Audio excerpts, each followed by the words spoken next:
Cillian Murphy is backing up his Oscar win for Oppenheimer with a career direction actors don't often take immediately after scoring an Academy Award.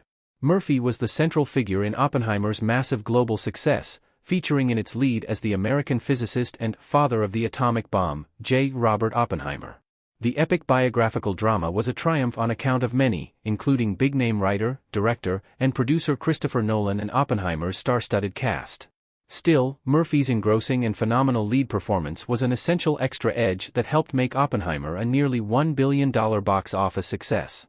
Among dozens of critical award nominations and wins, Murphy secured an Oscar for Best Actor in a leading role for his Oppenheimer effort. The achievement was particularly noteworthy for the 48-year-old Irish actor, as it marked the first Oscar nomination and win of his career.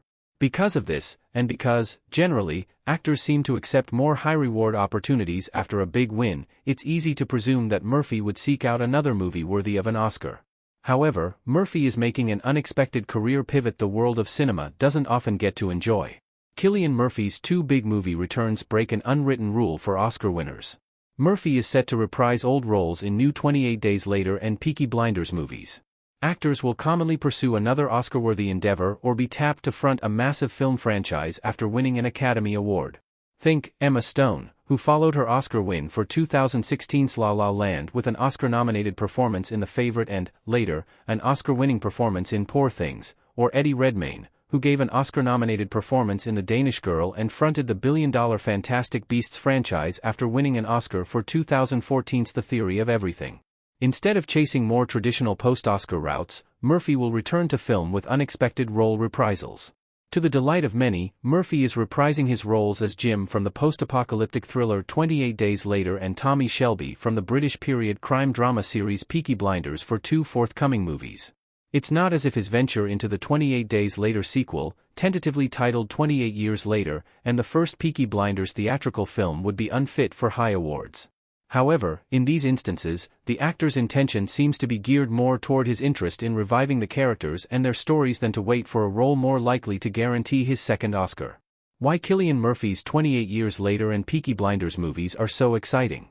Both movies have bigger budgets and big potential.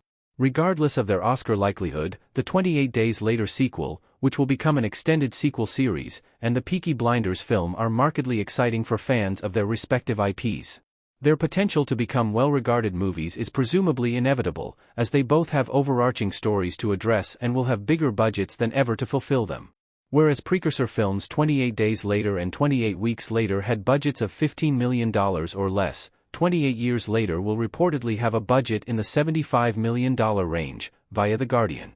Similarly, the Peaky Blinders movie will receive a major financial upgrade, according to a Peaky Blinders update from creator Stephen Knight, who ensured the film would be much bigger than the TV series in budget and scale. With more considerable budgets, 28 Years Later and the Peaky Blinders movie can provide grand cinematic experiences to their IP's otherwise unfinished stories.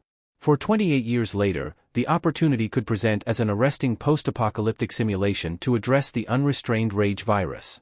For Peaky Blinders, the opportunity could mean tying up loose ends after Peaky Blinders' finale in a much more spectacular fashion.